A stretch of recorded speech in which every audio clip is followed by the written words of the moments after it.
ఈరోజు కంటక వాక్యం. నీతిమంతులు తమ తండ్రి రాజ్యములో సూర్యుని వలె తేజరిల్లుదురు. మత్తయి సువార్త 13:43.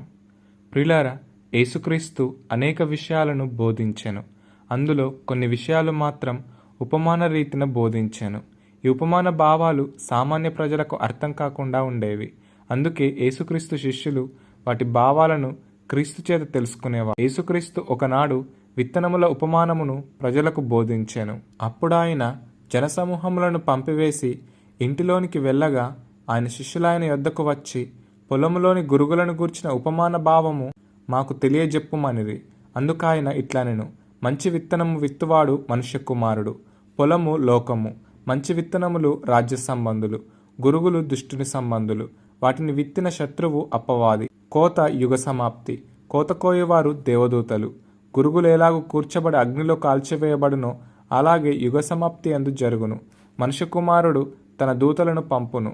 వారాయన రాజ్యంలో నుండి ఆటంకములకు సకలమైన వాటిని దుర్నీతిపరులను సమకూర్చి అగ్నిగుండంలో పడవేయుదురు. అక్కడ ఏడుపును పండ్లు కొరుకుటయును ఉండును. అప్పుడు నీతిమంతులు తమ తండ్రి రాజ్యంలో సూర్యుని వలె తేజరిల్లుదురు. ప్రియులారా, నీతిమంతులు తమ తప్పులను సరిదిద్దుకుంటూ దేవుని నీతికి దగ్గరగా జీవిస్తారు. దుష్టులు మాత్రం దేవుని వాక్యాన్ని విసర్జించి దేవుని రాజ్యానికి దూరంగా ఉంటారు. పాపులమైన మనలను దేవుని కృపచేత నీతిమంతులుగా మార్చాలని యేసుక్రీస్తు ఈ లోకానికి వచ్చెను.